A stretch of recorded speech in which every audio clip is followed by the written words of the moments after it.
Hello friends, this is CS Chintan Devalia teaching financial management at CA Interlevel and strategic financial management at CA final level since last 20 years. Student, I do welcome you again to the wonderful world of financial management, and I do presume again that your preparation is rocking, and with this kind of revision sessions I am sure you are going to rock your next exams. So without wasting time, let us start with topic of the day, and that is one of the wonderful chapter of financial management, that is working capital management. That is working capital management. Now, when I talk about working capital management, students, let me start with the basic definition of finance. What is finance? The finance is sources and application of funds. Yes, no? Yes. Now this funds technically can be divided into two categories, long term and short term. When I talk about long term, क्यों चाहिए, कहां से आएगा? तो long term का पैसा क्यों चाहिए? हिंदी बोले तो कंपनी बनाने के लिए. बनाना मतलब क्या? Formation of the company, expansion, modernisation, diversification and blah blah blah blah blah. अच्छा, शॉर्ट टर्म क्यों चाहिए? हिंदी बोले तो एक ही वर्ड, क्या? बिजनेस चलाने के लिए. चलाना मतलब क्या? It is going to be the routine activities of the company. Yes, no? Now when I talk about routine activities of the company, student, routine मतलब बिजनेस का रूटीन चलाना, एंड लॉन्ग टर्म मतलब बिजनेस को बनाना. बनाने के लिए long term, चलाने के लिए शॉर्ट टर्म. लॉन्ग टर्म का पैसा कौन देता है? तो लॉन्ग टर्म का पैसा आपको equity, preference, debenture, term loan, reserve, ये सब जगह से आप लॉन्ग टर्म का पैसा लाते हो, which you have already studied the chapter cost of capital. Short term का पैसा कौन देता है? Student. It's a practically a monopoly market, and that monopoly market is bank. And student, the chapter which you are going to study today is purely concerned with what? Short term requirement of funds. यहाँ पे हम bank को approach करेंगे. क्यों भाई? पैसा चाहिए, पैसा. एंड वो पैसा आपको बैंक देगा किसके लिए? रूटीन एक्टिविटीज के लिए. एंड यस, रूटीन क्या होता है स्टूडेंट? कोई भी कंपनी रूटीन में करता है क्या? परचेस करता है, सेल करता है, सैलरी पे करता है, रेंट पे करता है, और प्रॉफिट कमा के वापस बिजनेस चलता रहता है, चलता रहता है, चलता रहता है, चलता है. कब तक? Going concern concept. एंड उस चीजों के लिए, बिजनेस की रूटीन एक्टिविटीज के लिए स्टूडेंट, आपको जो पैसा चाहिए वो पैसा कौन देगा? तो बैंक देता है ऑफिशियली. बाकी हम शॉर्ट टर्म अदर सोर्सेज भी है, उसको हम यहां टच नहीं कर रहे. We are purely talking about approaching a bank for raising a working capital. Now when I say raising working capital, student, it starts with the concept of operating cycle, जिसका दूसरा नाम है working capital cycle. And when I talk about working capital cycle, student, what is working capital cycle? Student, सबसे पहले company क्या करेगा? तो company आपका पैसा लेके आएगा. Yes, no? हाँ, पैसा लाके क्या लाएगा? Raw material. रॉ मटेरियल से क्या बनाएगा? याद करो, कच्चा पक्का माल, डब्ल्यूआईपी. डब्ल्यूआईपी से क्या बनाएगा? Finish good. फिनिश गुड किसको बेचेगा? डेटर. डेटर क्या देगा? कैश. एंड इस कैश से कंपनी क्या लाएगा वापस? Raw material, and so on. This is going to be on and on and on. And इसके लिए हमको पैसा चाहिए. यह पैसा अगेन कौन देगा? बैंक देगा. ना बैंक को जाके हम क्या बोलेंगे कि यस बैंक, बताइए, हमारा पैसा रॉ मटेरियल में ब्लॉक होगा, डब्ल्यू में ब्लॉक होगा, फिनिश गुड में ब्लॉक होगा, डेटा से ब्लॉक होगा. एंड इन सब का इफ आई से समथिंग लाइक दिस कि मेरा पैसा अज्यूम करो 25 करोड़ रुपया ब्लॉक होगा करंट असेट में. बट हम भी स्मार्ट है, हम भी स्मार्ट है. हम किसी और का पैसा ब्लॉक करेंगे. करंट लायबिलिटी याद करो 10 करोड़. 25 करोड़ हमारा ब्लॉक होगा स्टूडेंट. 25 करोड़ हम क्रेडिटर्स का ब्लॉक करेंगे. तो हमारा working capital requirement is going to be कितना? 15 crore. Yes, no? Yes. But working capital 15 crore तो मिनिमम चाहिए स्टूडेंट. इसके अलावा हमको एक्स्ट्रा पैसा भी चाहिए, हाँ या ना? और इसके अलावा हमको जो पैसा एक्स्ट्रा चाहिए, that is nothing but safety margin. Assume करो that safety margin I take 20% which is 3 crore. तो मैं बैंक को जाके बोलूंगा, देख बैंक, 15 करोड़ मेरे को मिनिमम मांगता है. किसके लिए? 15 करोड़ मेरे को मिनिमम मांगता है. किसके लिए? वर्किंग कैपिटल के लिए. एंड ये वर्किंग कैपिटल के साथ गिव मी सम सेफ्टी मार्जिन कि कल उठ के मेरा वर्किंग कैपिटल साइकिल में कुछ गड़बड़ हो गया, डेटर्स ने पैसा नहीं दिया, लेट दिया, या मेरा रॉ मटेरियल का कॉस्ट बढ़ गया, then that case I need some safety margin, and that safety margin is 3 crore. तो my requirement of working capital is going to be student 18 crore. बस बैंक 18 करोड़ दे दे मुझे, मेरा बिजनेस मस्त 1 साल चलेगा, प्लस ऐसा 1 साल चलेगा, प्लस 1 साल चलेगा. ऐसा करते करते स्टूडेंट कब तक चलेगा? Life time. It's a going concern concept. Every year I'll be getting this working capital renewed with the bank with some positives and negatives. मतलब क्या?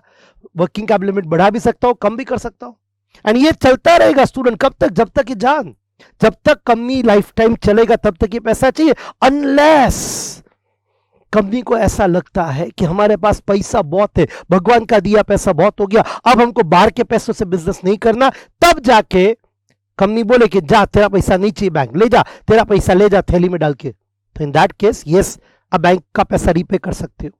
Otherwise this is such a kind of facility which company can enjoy till life time, but subject to renewal every year.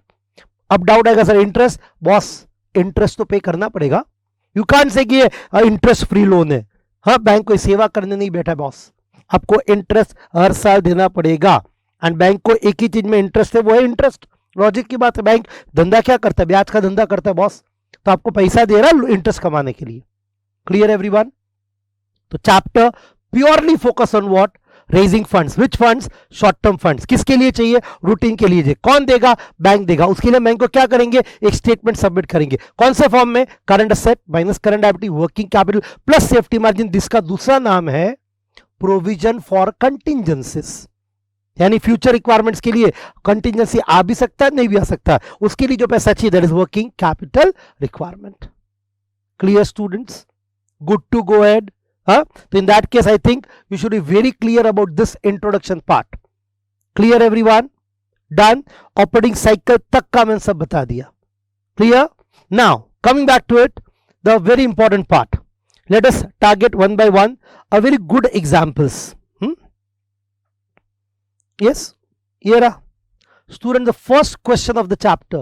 Now this is a very basic example. When you revise you should be clear, this is very basic. Student, यहाँ पे आपको purely basic requirement के लिए पैसा चाहिए, and yes वो जो पैसा लेके आएंगे वो वर्किंग कैपिटल अब बैंक से रेज कर रहे हैं, जहाँ मटीरियल है, वेजेस है, ओवरहेड है, बट ध्यान रखना डिप्रिसिएशन नहीं लेंगे. कोई भी बैंक आपको डिप्रिसिएशन फंड नहीं करेगा, इसलिए यहाँ पे you have to ignore depreciation. Yes no? Yes, perfect है. Next, raw material 1 month, supplier 1 month, debtors 2 month, wages 10 days, expenses 30 days, 25% sales are on cash and cash balance is 1 lakh, finish good for 2 months. इससे क्या मिलेगा स्टूडेंट? Stock of raw material. किस पे count करोगे आप? किस पे काउंट करोगे? Material consumption. WIP completion stage, and याद करना student, when completion stage is not given, completion stage is assumed to be material का 100%, याद आया, wages का 50% and overheads का 50%. ये आपका बेसिक assumption रहेगा. अगर आप तीनों 100% ले लोगे तो student that will become your finished goods. We are here targeting what? We are targeting what? We are purely targeting WIP. So WIP का valuation has to be demarcated from finished good valuation, and the best way is 100-50-50 unless otherwise specified. मैंने इसे unless otherwise specified मतलब क्या? कि जब exam में दिया है 80-60-60 तो आपको 80-60-60 लेना है. 80 material, 60 wages and 60 factory overheads. अब यहां पे इस क्वेश्चन में ओवरहेड का ब्रेकअप नहीं दिया, तो this is a common overhead which consist of factory, admin, selling, सब आ गया बॉस. एंड एग्जाम में दुखी नहीं होने का कि सर मेरे को ब्रेकअप क्यों नहीं दिया इसके अंदर. नहीं है तो नहीं है ना, बी हैप्पी. 3 चीजें इग्नोर करेंगे, profit, sales and that is depreciation. ये तीनों इग्नोर करोगे तो जो मेथड बनेगा उसका नाम क्या आएगा student? Cash cost method. And when I say cash cost method, we have to ignore profit, sales and depreciation. Rest everything can be calculated very easily. Material किस पे काउंट करेंगे याद करो. I can say stock of raw material आप count करेंगे material consumption पे. Stock of finished good आप count करोगे COP/COGS depending upon the information available. अच्छा, thereafter stock of WIP obviously आप किस पे काउंट करेंगे? That is COP with completion stage. Yes, no? Completion stage आपको मैंने बता दिया कितना रहेगा, 100% for material and 50% for wages and overhead. Yes no? हाँ, उसके अलावा आप काउंट करेंगे that is you can say debtors. Debtors किस पे काउंट करेंगे स्टूडेंट? क्रेडिट सेल्स नहीं, कॉस्ट ऑफ सेल्स। डेटर्स आपका कॉस्ट ऑफ सेल्स पे चलता है, माइंड वेल। उसके अलावा आप क्या काउंट करेंगे? Cash and bank which will be absolutely given in the example depending upon specific information. उसके अलावा आप क्या काउंट करेंगे? क्रेडिटर काउंट करेंगे। क्रेडिटर किस पे आएगा? क्रेडिट परचेज पे आएगा। आउटस्टैंडिंग वेजेस, आउटस्टैंडिंग ओवरहेड्स, ये सब आपको स्पेसिफिक इंफॉर्मेशन के ऊपर काउंट करेंगे। जैसे जैसे दिया होगा इंफॉर्मेशन वैसे आप काउंट करेंगे। This are the certain basis, you need to just revise it basically कि रॉ मटेरियल कंजम्पशन पे आएगा, finish good, COP COS depending upon the information. I repeat, depending on information. WIP COP with completion stage पे आएगा। Debtors cost of sales पे आएगा, mind well credit sales पे नहीं। आप जब बैलेंस शीट बनाते हो, अकाउंट्स के अंदर डेटर्स क्रेडिट सेल्स पे आता है। यहाँ पे ऑलवेज कॉस्ट अप्रोच पे जाता है बिकॉज यहाँ पे फंड्स लेने जा रहे हो। Are getting this? Cash and bank आपको स्पेसिफिकली दिया होगा, क्रेडिटर्स आप परचेस पे ढूंढेंगे, outstanding wages and outstanding overhead specific information पे। अगर प्रीपेड दिया है तो करंट एसेट में लेना, आउटस्टैंडिंग है तो नीचे लीजिएगा। Fair enough everyone? हाँ, आइए तो फर्स्ट क्वेश्चन में आपका सारा बेसिक्स कवर अप हो गया यहाँ पे। Clear everyone? This is a very good example. Second one student, second में आपको सारा इंफॉर्मेशन टेबल के अंदर दिया हुआ है रादर देन पैराग्राफ। अब देखो पहला पॉइंट, सेल्स क्या दिया है? At 2 month credit. इससे क्या मिलेगा स्टूडेंट? डेटर्स मिलेगा। हाँ या ना? डेटर्स, बट डेटर्स आप सेल्स पे नहीं ढूंढेंगे, आप डेटर्स किस पे ढूंढने वाले हो? Cost of sales. अच्छा, material consumption, supplier extend 2 month credit, इससे क्या मिलेगा? Creditors. Wages paid monthly in arrears, इससे क्या मिलेगा? Outstanding wages. And big point is manufacturing expense outstanding at the end of the year. This is a very classic information and majority students यहाँ गलती कर देते हैं। वो लोग 80,000 लेते हैं assuming this is factory overhead. No, this is factory overheads. And when say factory overhead मतलब this has to be 9,60,000.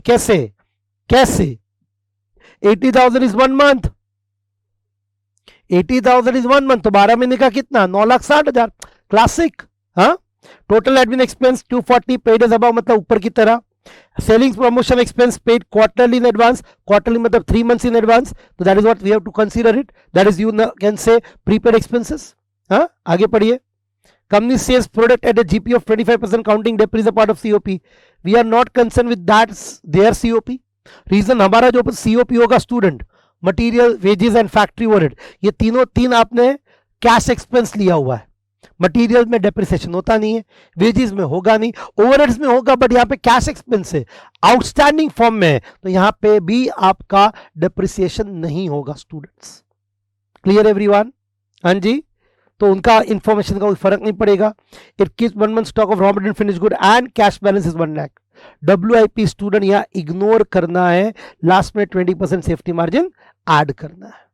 Confident everyone? तो this is what a second question is all about. Student, I would definitely say this is very important, a purely last minute revision. You need to revise this question thoroughly. Thereafter, question 3 student, question 3 is very simple, it's same as question number 1, but इसके अंदर एक point बहुत खतरनाक है जो आपको ध्यान रखना है। Degree of completion 50% for WIP, and when I say 50% for WIP student, ये 50% is applicable to material, wages and overhead, all the three. Mind well, या 100, 50, 50 नहीं लेना है। When they say 50% मतलब this is 50% for all the three, material, wages and overheads. Overhead मतलब specifically factory overhead, but यहां ऐसा कुछ बोला नहीं है, तो we are taking overheads. Confident everyone? या good to go ahead. And यहां पे आपका स्टूडेंट क्वेश्चन कॉम्बिनेशन हो मंथ्स एंड वीक्स का है, तो जब मंथ्स होगा वहां पे डिवाइड बाय 12 लोगे, वीक्स होगा डिवाइड बाय 52 लोगे, needless to mention. Clear everyone? हाँ जी। हाँ, दूसरा मेन पॉइंट ये याद रखना, 20% output is sold for cash, मतलब जब आप डेटर्स ढूंढेंगे स्टूडेंट, जब आप डेटर्स ढूंढेंगे, आपका debtors will be taken as only 80% of cost of sales, 20% is cash sales. गया बॉस, वो रोक रहा है, वहां पैसा ब्लॉक नहीं हो रहा है, तुम्हारा पैसा ब्लॉक सिर्फ 80% में हो रहा है, that is this. Confident? Done? याद रखिएगा, बाकी सब इजी है। Question 4 very classic, again very different. This is a question where you have domestic and export sales both. तो जैसे डोमेस्टिक एक्सपोर्ट सेल्स आता है स्टूडेंट, ट्यूबलाइट चलना चाहिए, दोनों का दोनों किसके ऊपर चलेगा, कॉस्ट ऑफ सेल्स पे चलेगा. एंड आपका जो भी कॉस्ट ऑफ सेल्स आएगा स्टूडेंट्स, वो cost of sales domestic and export दोनों का होगा. तो आपको क्या करना पड़ेगा, वो जो कॉस्ट ऑफ सेल्स होगा स्टूडेंट, उसको आप डिवाइड करेंगे in the ratio of normal sales, in the ratio of normal sales. What is normal sales without discount? Student यहां पे आपको क्वेश्चन में दिया गया है, अब जरा देखिएगा.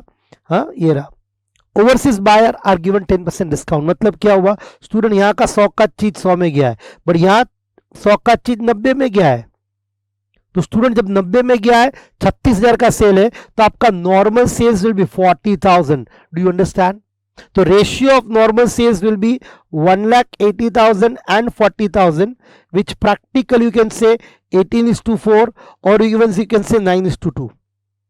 तो आपका जो भी कॉस्ट ऑफ सेल्स आएगा वो 9:2 में डिवाइड होगा. Clear everyone? दूसरी बात, यहां material is a balancing figure. Why? Because wages is given, factory admin selling is given. Material कहां से मिलेगा स्टूडेंट, जीपी रेशियो अप्लाई करोगे.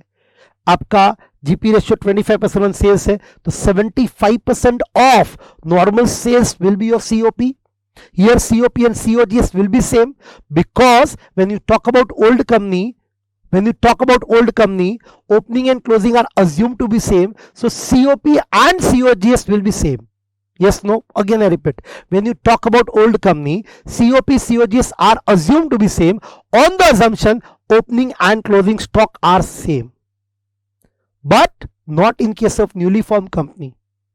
आएगा वो पॉइंट आगे जाके, बट ओपनिंग स्टॉक यहाँ क्लोजिंग स्टॉक सेम होगा, तो सीओपी सीओजीएस सेम होगा. यहाँ पे आपको सीओजीएस ऑब्लिक सीओपी ढूंढ लोगे, हाँ, उसमें से आप वेजेस एंड फैक्ट्री माइनस करोगे तो मटेरियल आ जाएगा. इफ नॉट रॉन्ग, यहाँ मटेरियल आपका 66,000 आ रहा है, चेक कीजिएगा. Done everyone? एंड जब आप डेटर्स ढूंढेंगे स्टूडेंट, या डेटर्स को भी अलग अलग क्रेडिट पीरियड दिया हुआ, देखो 2 months for domestic and 3 months for Bharat के बाहर ओवरसीज. क्रेडिटर्स है, आउटस्टैंडिंग है, सब रेडी है. एक पॉइंट यहां याद रखना, एक और, special packing credit limit is given. 90% of stock of raw material and export debtors, ये दोनों export of raw material stock and export debtors की बात हो रही है. उसका 90% is a special packing credit limit which is a special loan given by the government to boost the export sales. This will reduce your working capital requirement. And last but not the least, safety margin is 10% of working capital requirement total. Yani this will be 10% of the final total. So working capital which you will derive A minus B, that will be 90%. 90 में 10 और add होगा तो total 100 आएगा. That means 90 पे इतना, 10 पे कितना. Normally हम उसको 100 लेके 10% ऐड करते हैं. यहाँ पे 90 रहेगा because 10% of the final total. So these are the points which you need to keep in mind as far as question number 4 is concerned. Clear everyone? 5, a marathon example. A marathon example because this is something related to new project. And new project में student, the best part is you need to consider stock of WIP if given and stock of finished good का effect on the priority count along with the effect of creditors. ये 3 चीजें ध्यान रखिएगा. इस question में WIP नहीं है, but finish good and creditors आप ध्यान रखेंगे. एंड दूसरी बात, ये आपका 2 साल का स्टूडेंट डेटा दिया हुआ, ईयर 1 एंड ईयर 2. एंड जब 2 साल का डेटा दिया है तो स्टूडेंट 2 साल का आपको वर्किंग कैपिटल स्टेटमेंट बनाना है.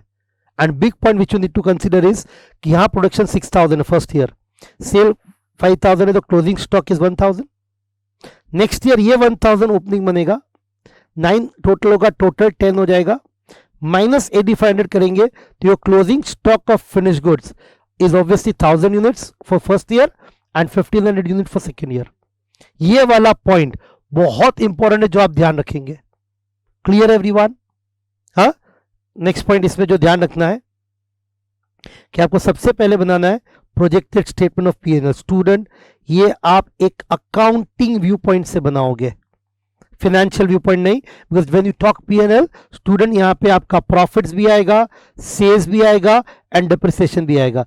बट जब आप स्टेटमेंट ऑफ वर्किंग कैपिटल बनाओगे स्टूडेंट, तब आप प्रॉफिट, सेल्स, डेप्रिसिएशन को शायद इग्नोर कर सकते हो। Clear everyone? हाँ जी, कैश कॉस्ट पे जाएंगे, no profit, no sales, no depreciation. Clear? हाँ, आइए नेक्स्ट क्वेश्चन नंबर 6। ये बहुत बेसिक एग्जांपल है, आप आराम से इसको बाद में वर्कआउट कर सकते हो। Question 7, student, no choice, this has to be the last minute revision. हाँ, this is a question where you are targeting single shift and double shift together. याद कीजिए स्टूडेंट, यहां पे आपको सेल्स नहीं दिया हुआ है, तो इंपॉर्टेंट पॉइंट इज आप सेल्स एंड सेलिंग प्राइस को कंपेयर करेंगे एंड यूनिट्स ढूंढेंगे 24,000, एंड ये units 24,000 is for single shift. याद करो इस क्वेश्चन में, yes no, and the company is now planning for double production by working an extra shift। तो स्टूडेंट 24,000 आप सिंगल शिफ्ट में जाओगे तो डबल शिफ्ट में आपके नंबर ऑफ यूनिट्स 24 का डबल 48,000 हो जाएगा। Yes no? तो what was most important was to calculate number of units of single shift first, तो ही आप डबल शिफ्ट वर्क कर पाएंगे। And if you check the last line of the question student, last line of the question, you are required to calculate additional working capital। what is additional? difference of single shift and double shift, तब जाके आपका answer additional working capital आएगा। तो single shift अलग बनाइए, double shift अलग बनाइए, दोनों का difference where be additional. Clear everyone? another big point was here you have to calculate stock of raw material का होल्डिंग पीरियड, WIP का process time and finish good का holding period along with credit allowed to debtors. Reason, ये सब आपको जो दिया हुआ है ना वो सिंगल शिफ्ट का दिया है, तो डबल शिफ्ट के लिए you need a credit period. तो by using the concept of operating cycle आपको इन चारों का क्रेडिट पीरियड ढूंढना पड़ेगा। क्रेडिट टर्म्स, होल्डिंग टर्म्स, जो भी आप बोले, ठीक है, आपको ढूंढना पड़ेगा। एंड दूसरी बात, सबसे इंपॉर्टेंट बात था ये था कि यहाँ पे जो डेटर्स दिया है student, that is on credit sales, because ये आपको as per the balance sheet held दिया हुआ है।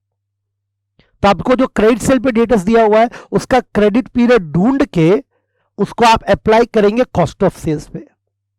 समझा एवरीवन? वापिस से, इधर जो डेटर्स दिया हुआ है sundry debtors, that is based on credit sales, and credit sale पे हम नहीं लेते, हम जब लोन लेने जाते हैं we take it of on what, we take it on cost of sales. तो क्रेडिट टर्म्स ढूंढ के आप इधर कॉस्ट ऑफ सेल्स में कन्वर्ट करेंगे। Clear everyone? हाँ जी, हाँ, आपको क्रेडिटर्स का तो क्रेडिट पीरियड 2 मंथ्स दिया है एंड वेजेस एंड ओवरहेड का हाफ मंथ दिया हुआ है। तो ये सारे क्रेडिट टर्म्स आपको डबल शिफ्ट पे अप्लाई करना है। Confident everyone? Student please don't ignore this example, इसको दिलो जान से करना। तोड़ू एग्जांपल है and obviously expected in near future. God knows, may be your attempt might be a very important one. Student, question number 8, 9, 10, ये तीनों तीन आपके ऑपरेटिंग साइकिल के कॉन्सेप्ट है and student very classy. Before we start with that, याद करो आपका operating cycle का रिवीजन, आपने पढ़ा हुआ ऑपरेटिंग साइकिल, यस नो? ये रहा, मैंने आज ही बताया था, raw material WIP finish good debtors cash, raw material WIP finish good debtor cash. तो आप कैसे ढूंढेंगे? तो raw material is based on what student? Average stock of raw material divide by material consumption. Yes no? Divide करके करेंगे। Same way finish good क्या sir, raw material के बाद WIP आएगा, that is WIP upon COP। Yes no? हाँ, the finish good is based on COGS। Yes no? हाँ जी। अच्छा, debtors is based on credit sales. Yes no? अब आपका डाउट आएगा, सर डेटर्स तो कॉस्ट ऑफ सेल्स पे होता है, एग्रीड, बट जब आप वो पैसा लेने जाते हैं तब, जब आप इधर क्रेडिट टर्म्स ढूंढते हैं तो यहाँ पे आप स्पेसिफिक बेस अप्लाई करते हैं। हाँ, तो debtors is based on credit sales, बराबर, and creditors is based on credit purchase. इन सबसे आप क्या ढूंढने वाले हो? डेज ढूंढेंगे। क्या ढूंढेंगे? डेज ढूंढेंगे। Clear everyone? And the moment you calculate days here, आप वेरी क्लियर स्टूडेंट्स, आपके लिए operating cycle will be ready like this. ये पूरा डायग्रामेटिक प्रेजेंटेशन है एंड इसका क्रेडिट टर्म्स आप जो ढूंढेंगे वो आपको ढूंढना है with help of formula. Clear everyone? हाँ जी, कॉन्फिडेंट? हाँ, वापिस से, raw material based on consumption, WIP is based on COP, finished good is based on COGS, debtors is based on credit sales, and creditors based on credit purchase. And mind well, operating cycle or working capital cycle or cash cycle is based on only three elements: stock, debtors and creditors. That will give you operating cycle. That's it. Stock, debtors and creditors. And this is a concept when you are calculating कि आपको कितना time लगता है कच्चा माल को cash में convert करने में, along with profits. Done everyone? Huh? Based on this, you can easily target next three examples. Now, student, I would definitely say question 8 is again a very last minute revision. देखो आपको raw material दो दिया है, दोनों में से कौन सा लोगे? एवरेज. डब्ल्यूआईपी दो दिया है, कौन सा लोगे? एवरेज. फिनिश गुड दो दिया है, कौन सा लोगे? एवरेज. डेटर्स दिया है, दो दिया है, कौन सा लोगे? एवरेज. क्रेडिटर्स दो दिया है, कौन सा लोगे? एवरेज. एंड इन सब का आपको बेस दिया हुआ है. हाँ, रॉ मटेरियल किस पे ढूंढेंगे? Material consumption. स्टूडेंट यहाँ मटेरियल कंजम्पशन ढूंढना है बिकॉज आपको परचेस दिया हुआ है. परचेज में ओपनिंग प्लस करेंगे, क्लोजिंग माइनस करेंगे, कंजम्पशन मिलेगा. एंड इससे आप कंजम्पशन से आप रॉ मटेरियल का होल्डिंग पीरियड निकालेंगे. डब्ल्यूआईपी किस पे चलेगा? सीओपी पे. फिनिश गुड किस पे चलेगा? सीओजीएस पे. डेटर्स किस पे चलेगा? आपका क्रेडिट सेल्स पे. एंड क्रेडिटर्स किस पे चलेगा? परचेज पे. इन सब का आप बेस निकालिएगा, डेज आएगा and your operating cycle is ready. What they've asked you is calculate net operating cycle assuming 365 days a year. Confident? And here you are privileged at times कि आप operating cycle में 1 year equal to 360 ले सकते. Give a note, but if 365 is given, I would definitely say take 365 days. Confident everyone? Again a very classic net, that is operating cycle example. Student, इसके जैसा ही बहुत simple है. This Question 9, you have to calculate operating cycle and net operating cycle period. हाँ, number of operating cycle. Assume कर net operating cycle is 90 days. तो एक साल में 90 days है तो 360 दिन में कितनी बार? 4 बार ये साइकिल रोटेट होगा. Am I right? ऐसा ही आपको यहाँ पे ओरिजिनल क्रेडिट पीरियड ढूंढना है. ऑपरेटिंग साइकिल निकालेंगे एंड 360 से ऑपरेटिंग साइकिल को डिवाइड करेंगे तो आपका नंबर ऑफ ऑपरेटिंग साइकिल्स आ जाएगा. हाँ, रॉ मटेरियल कंजम्पशन दिया है एंड एवरेज स्टॉक दिया है तो आप इससे आप stock of raw material holding period निकाल सकते हैं.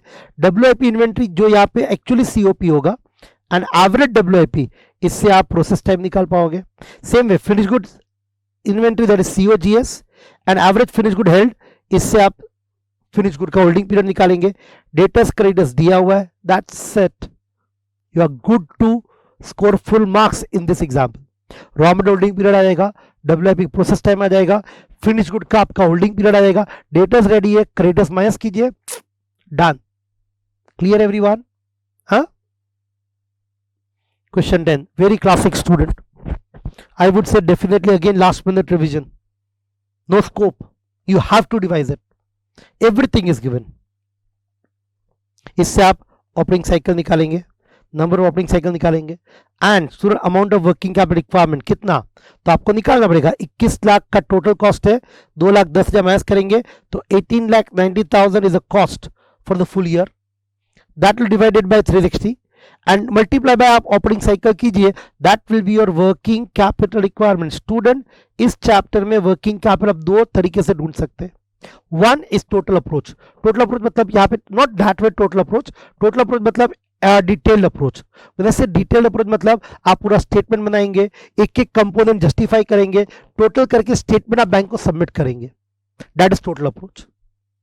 नॉट टोटल मतलब टोटल वाला अप्रोच, टोटल मतलब डिटेल अप्रोच. एंड यहाँ पे जब मैं बोलता हूं एडहॉक अप्रोच, एडहॉक मतलब ऑन एन एवरेज आप सिर्फ ऑपरेटिंग कॉस्ट की मदद से आप ऑपरेटिंग साइकिल अप्रोच अप्लाई करेंगे एंड ऑन एन एवरेज निकालेंगे. Like if I talk about 18,90,000 तो student 18,90,000 is your requirement of how many days? That is 360 days. So per day your requirement is 5250 example. And if your operating cycle example low it is like 80 days तो आप into 80 कर देंगे, into 80 करेंगे तो आपका requirement कितना आएगा? 4,20,000 will be your working capital requirement. Now student, this 4,20,000 is purely ad hoc requirement. Actual requirement तो तब मालूम पड़ेगा जब आप बैंक को स्टेटमेंट सबमिट करेंगे. Clear everyone? एंड यही आपको दिया हुआ है. एंड लास्ट में आपको पॉइंट नंबर 4 में दिया हुआ है कि अगर आप मार्केट लीडर है and you want to discontinue sales on credit and deliver product on prepayment please don't interpret prepayment as a advance payment 15 दिन पहले 10 दिन पहले. नो, प्री पेमेंट मतलब अब भी रोकड़ा दो, सामने से सामान उठाओ, मतलब अब भी it's like a cash sales for you. Prepayment मतलब अभी पेमेंट करो, सामान लेके जाओ. समझा? हाँ, ये वैसा पॉइंट है. तो यहाँ पे आपका डेटर्स जीरो हो जाएगा, डेटर्स का क्रेडिट पीरियड जीरो हो जाएगा, इससे ऑपरेटिंग साइकिल कम हो जाएगा. एंड ऑपरेटिंग साइकिल कम होगा तो आपका वर्किंग कैपिटल रिक्वायरमेंट स्टूडेंट कम होगा. And that is what they ask you, what will be reduction in operating cycle, I am sorry, reduction in working capital requirement. आपका operating cycle जो 80 days था comparatively कम हो जाएगा, उससे आपका नया ऑपरेटिंग साइकिल निकलेगा. नया ऑपरेटिंग साइकिल से आप वर्किंग कैपिटल रिक्वायरमेंट ढूंढेंगे एंड दोनों का जो डिफरेंस आएगा student, that will be reduction in working capital. Confident? Done. तो ये तीनों बहुत क्लासिक एग्जाम्पल थे. Question 11 student, this is working capital policy, you or you can say even working capital approach. Student, a very good combination of ratio in this chapter. Student, depending upon the risk return relationship, there are three approach you might have studied. One is conservative, second is moderate and aggressive. Student, in conservative, company relies on more of the long term funds, and short term is only and only when the contingency arises. In aggressive, company relies more on short term for working capital and long term ka requirement is very negligible. And in moderate, company tries to balance between long term and short term. Student, if I talk about risk return relationship, risk and return, बहुत simple. Conservative में there is a less risk, so obviously return will be comparatively less because you are keeping the working capital requirement little bit on the higher side. अच्छा, aggressive में risk is high, so there are chances that return might be high because what you are keeping working capital is on the lower side. And here it is always going to be average. Your working capital will be moderate, return will be moderate as risk is moderate. तो student तीनों में से विच is a better approach? तो student तीनों में से आप वो एक अप्रोच लेंगे जो आपको आपके नॉलेज के हिसाब से बेस्ट लगता है. As a chartered accountant I can guide you कि भाई देखो इसमें इतना रिस्क, इसमें इतना रिटर्न, इतना वर्किंग कैपिटल. अगर आपका नेचर कंजर्वेटिव है, you don't want to take more risk, तो आप कंजर्वेटिव में जाइए. आप बोलो बॉस तोड़ू एकदम रिस्क लेने का, बॉस रिस्क है तो इश्क है, तो in that case go for aggressive. या दोनों को बैलेंस करना है तो you can go for moderate. तो this is way you can balance it. तो ये तो थियरी हो गया. अब स्टूडेंट यहां पे आपको इसी चीज को एक स्टेटमेंट बना के समझाना है. क्या? कि रिटर्न ऑन टोटल एसेट ढूंढो, उसका working capital, current asset to fix asset, ये तीनों रेशियो ढूंढो. कितने बार? 3 बार. कंपनी एक के बट 3 अप्रोच है, conservative, moderate, aggressive. And that is only for current asset. The things will change depending on current sales and EBRD changes, but mind well your fixed asset and your current liabilities are constant. Fixed asset and current liabilities are constant. तो आप आराम से तीनों ratio निकालिए. And logic की बात है, rate of return on total asset mathematically aggressive का ज्यादा दिखेगा, एग्रेसिव का ज्यादा होगा एंड कंजर्वेटिव का कम होगा. वर्किंग कैपिटल कंजर्वेटिव का ज्यादा होगा बिकॉज वो पैसा ज्यादा रखता है. Current asset to fix asset conservative का ज्यादा रहेगा बिकॉज वो करंट एसेट ज्यादा रखता है. And discuss risk return trade off policy, मतलब आप सिर्फ बताइए किसमें कितना रिस्क, किसमें कितना return. Conservative low risk, return low. Aggressive high risk, return high. Moderate average risk, return moderate. Finished. Clear everyone? हाँ जी, very classic. Again I would definitely say last minute revision, purely exam oriented. Okay. हाँ, homework section student, इसमें सिर्फ एक ही point ध्यान रखना. Obviously I would से last minute revision. Student this is a very good chapter. बहुत सारे क्वेश्चन ऐसे दिखेंगे जब मैं बोलूंगा लास्ट मिनट रिवीजन, मतलब you have to revise it. इसमें एक ही पॉइंट ध्यान रखना, that raw material wages and overhead are based on your selling price. हाँ, 60% ऑफ मटीरियल मतलब 3 रुपया मटीरियल हो गया, वेजेस 10% मतलब 0.50 पैसा, ओवरहेड इज 1 रुपी. और ये तीनों के हिसाब से आप यूनिट से मल्टीप्लाई कीजिए, लाइफ जिंगालाला working capital statement ready. Confident? आइए question 2, very similar but again very very important, a purely last minute revision. अगेन यहाँ पे भी सेल्स एक्सपोर्ट एंड डोमेस्टिक है. The ratio will be normal. Normal मतलब क्या? Normal sales ratio, discount policy ignore करके. इसमें इनकम टैक्स का पॉइंट याद रखिएगा. Out of 4 installment 1 is payable next year. तो 225 divide bye 4, I think this is going to be 56,250. Yes no, yes 56,250. एक instalment जो पे करेंगे उसको आप एज अ करंट लायबिलिटी ले सकते हो, समझा? जो बाकी रहेगा उसको करंट लायबिलिटी हो, बाकी का तो पेड है. इसके अलावा आप इसमें ध्यान रखिएगा this point, company has a policy to maintain 250 cash available to it including overdraft 75 not yet utilize. मतलब 2.5 लाख का अप्रोच चाहिए उनको कैश का. बैंक बोलता है 75 जब चाहिए तब ले जाना, ले जाना. अभी तक बैंक ओवरड्राफ्ट अवेल नहीं किया है स्टूडेंट.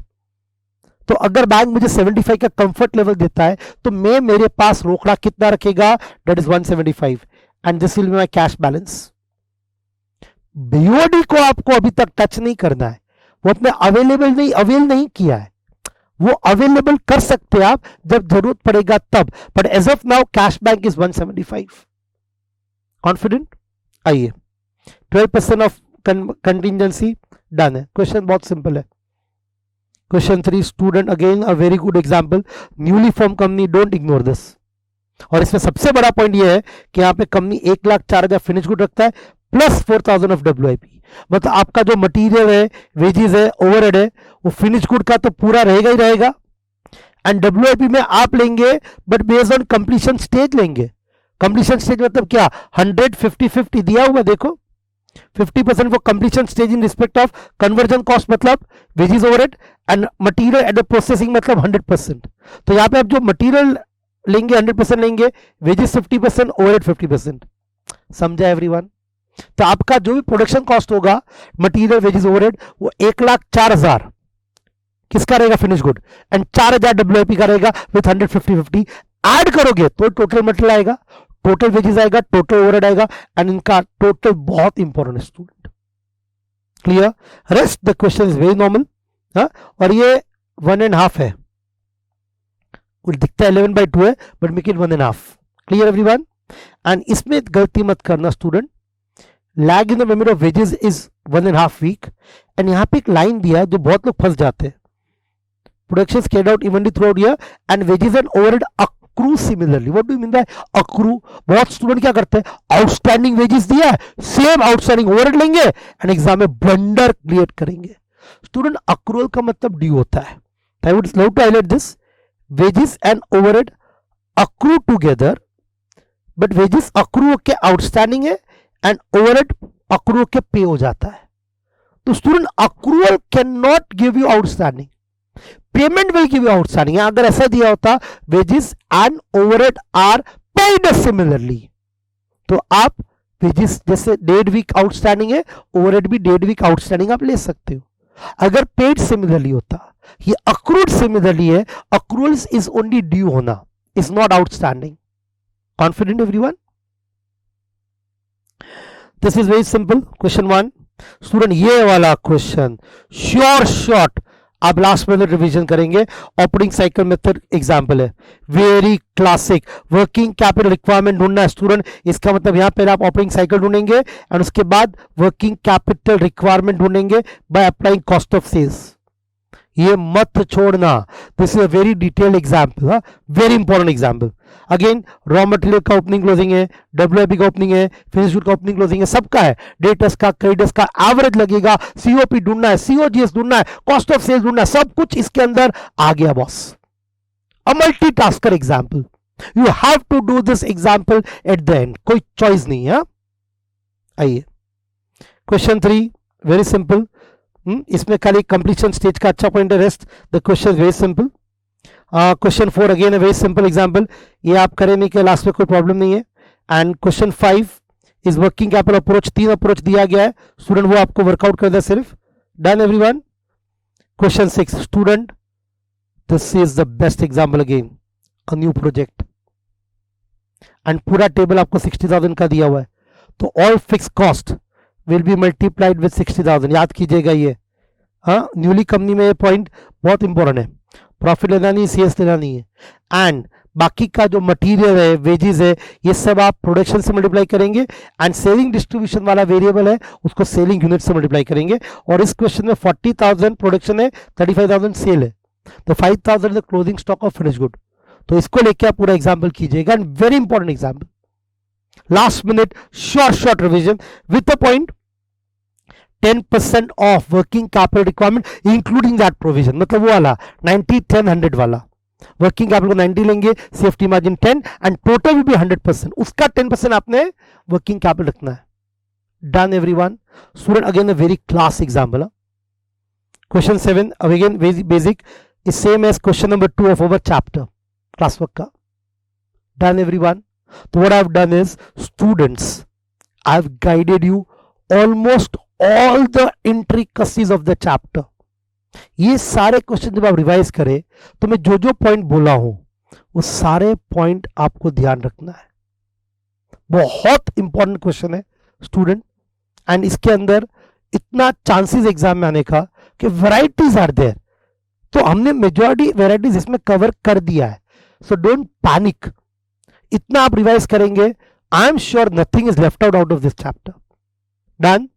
तो this was from my side, C.H. Chintan Devalia signing off from this chapter.